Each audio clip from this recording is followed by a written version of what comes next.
So welcome to our session today. It's 100 Years for Children. At the back of the room is a timeline.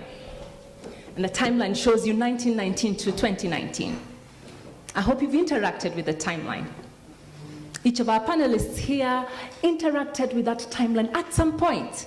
And what they'll be doing is to share their story with us. How did they interact? How did they interface with Save the Children? And there's nothing as good as hearing their story. To start us off will be Kennedy Miruka from Starehe, actually Old Starehe Society, and he will take us through his journey. So Kennedy, welcome to our session today. Would you like to tell us about your journey with Save the Children? Thank you so much, Elizabeth. Yes, my name is Kennedy Miruka. I'm an alumni of Starehe. Okay. Yeah, so thank you. Sorry for the microphone. My name is Kennedy Miruka, an alumni of Starehe Boys Center and the executive officer of the Alumni Association called the Old Starehean Society. So I joined Starehe way after Save the Children had left. But what Save the Children left is what we found. Without Save the Children, Starehe wouldn't have been what it was.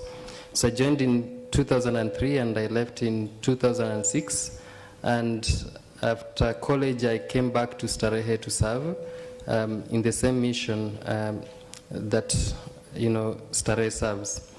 So maybe just briefly to say the story of how we've interacted in that timeline.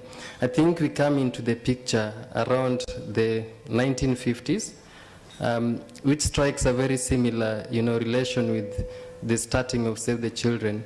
It was started during the World War in 1919. Starehe was started in 1959. Again, during the Mau Mau uprising against, it was a war situation as well. And there were a lot of, repression on the children and the youth. Many of them became orphaned. They spent their life in the streets. And ideally, Starehe just started on a compassionate level by Dr. Griffin, who, again, similarly, the names are similar with the founder of Save the Children.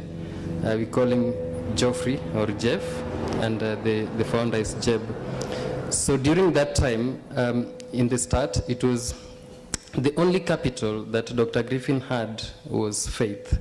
He didn't have funds, but he had faith that he can do something to save the children of Kenya, most of whom were, orphaned by the Mau Mau fights. Now, Dr. Geoffrey Griffin was a soldier of the British, and then at one point he got disillusioned about the brutality that was being meted out to Africans at that time, and he had to work with the same Africans to set up Starehe Boys Center. So the first two people that joined Dr. Griffin were boys from detention camps at Manyani, where Dr. Griffin had gone to help in just, rehabilitate them. So they became his co-founders. And they were fighters in the Mau Mau. So we have two opposite sides fighting, engaged in war, coming together, bound by faith, and I hope that something good can come out of it. So that was the situation of the founding.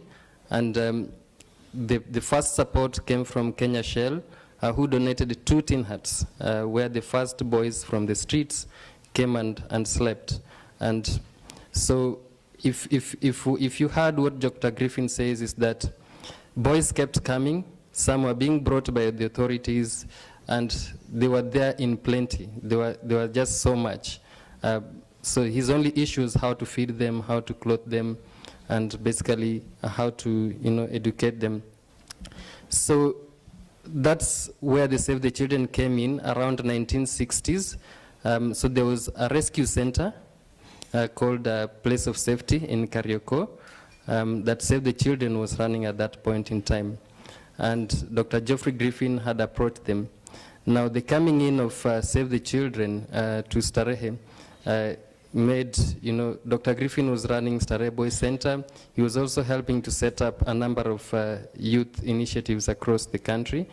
And Save the Children, when it came on board, it just changed the entire dynamic. Starehe was in a space the same as this size of this hall with 2 tin huts. But Save the Children was now able to open doors for Starehe. Save the Children went and talked with the Oxfam, with the Dalverton Trust. So there was a lot of international donor funding coming in. And so Starehe was now able to recruit more staff.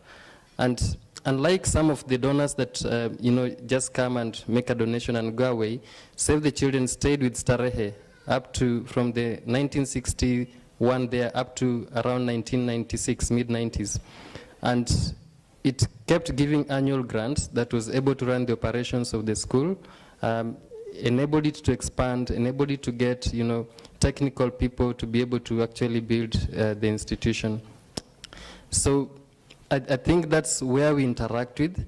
Now, where I come in at this point is that right now Save the Children is not continuing that support. But the impact of Save the Children is very evident because the people that benefited from that are right now making the same impact to Starehe. Save the Children would have failed if to date we still relied on them for support at Starehe. But one critical success that I can share with you is that today Starehe relies more on its alumni than the international donors that were there. Oxfam is no longer there. Save the Children is no longer there. Chalice is no longer there. And the largest sponsors of the children at Starehe are the alumni.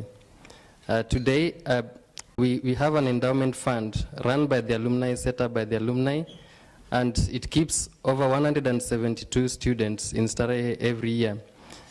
Beyond that, we also have general alumni activities, always fundraising, always, mentoring the boys, doing renovations for their boarding facilities, and 90% of the support that goes to the boys and the girls, and right now we have a girls' school, come from the alumni.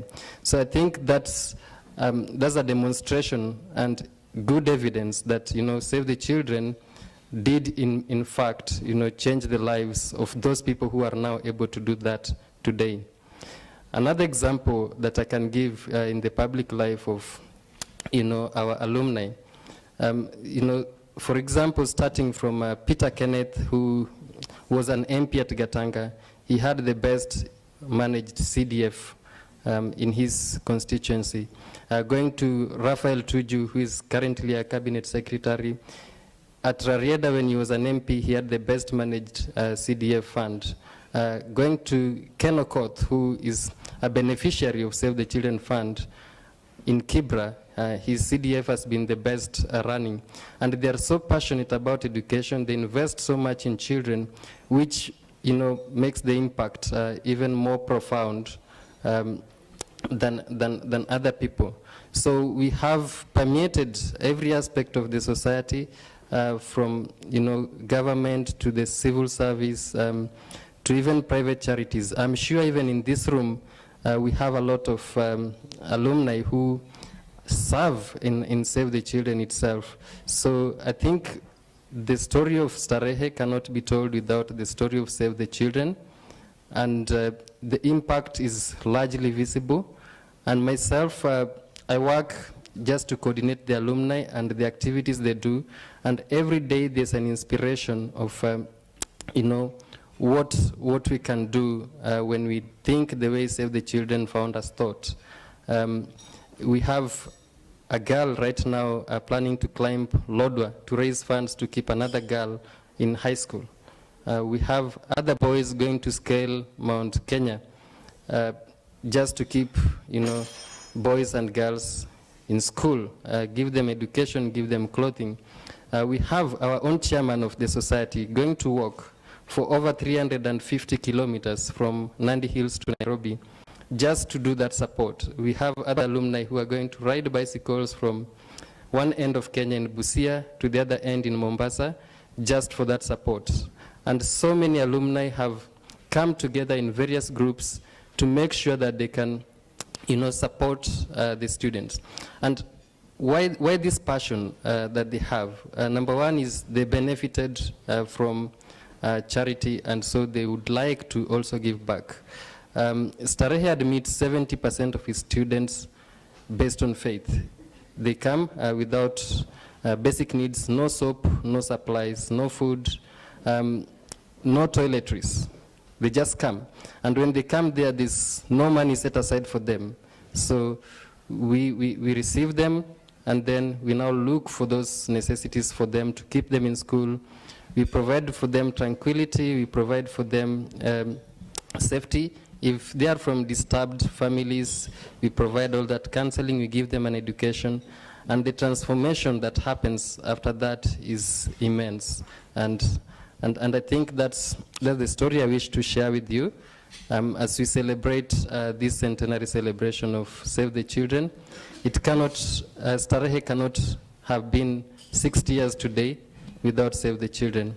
This year we are celebrating 60 years just because we had the support of Save the Children that enabled us to survive all those other years. So we invite you to keep partnering with us. We are still willing to partner with you. The Old Starehan Society is doing similar work, and there are several avenues that we can partner with to advance that work, not just in Starehe, but in other parts of the country. One thing about Starehe is that it took students from all over the country. From every village that you go to, you'll find a Starehian. Some of them are right now engaged in leadership of those places, and members of parliaments, governors, and all that. And some of them have schools that run like Starehe. So we can continue that partnership with Save the Children. We are doing similar work, and you are our mentors because our aspirations are like you. We'd wish to one day, sit in a meeting like this, celebrating 100 years of changing lives and transforming them into productive members of the society. Yeah. Thank you, Kennedy. You've had it for yourselves. I'd like to hear it from the audience now. Is there an alumni of Starehe here? An alumni of Thank you. Please stand up. Quick one, take us through your journey. We want to hear it from you, just not from Kennedy. The mic is here.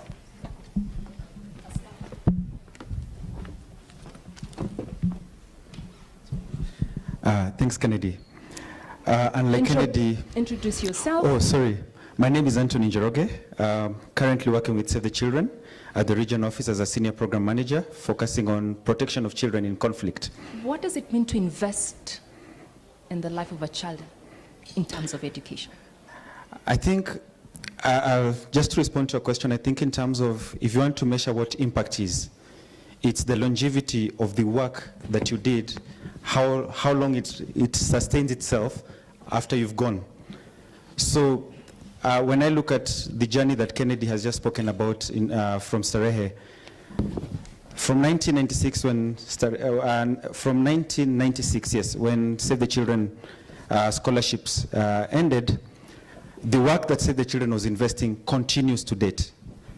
And that's a mark of the impact of the kind of value that Save the Children planted within the boys. Like for me, if I look at myself, I grew up in Dandora. At the time when Mongiki was coming up, and had it not been for what, when you talk about Starehe, it's a Swahili word for safety, comfort. But the phrase Kennedy mentioned on place of safety was actually real for a lot of young people, because for some of us, had it not been for that space, we probably could have been pulled into those groups growing up in Nairobi. And also it was a place where we got to meet so many other people from different parts of the country, and we've built a very strong network that keeps each other going. The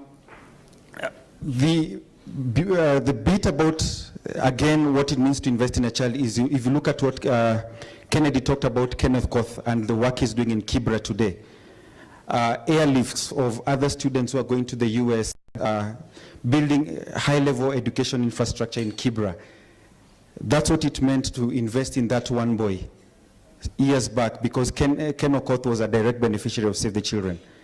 And today he's giving back in leadership. And I think even when you talk about some of the members of parliament who stand out, he's one of those who I think universally, whether you cut off political parties or anything, you can actually say, yeah, we admire this guy for what he stands for. And that's what I would say is in terms of what I think is what an investment does.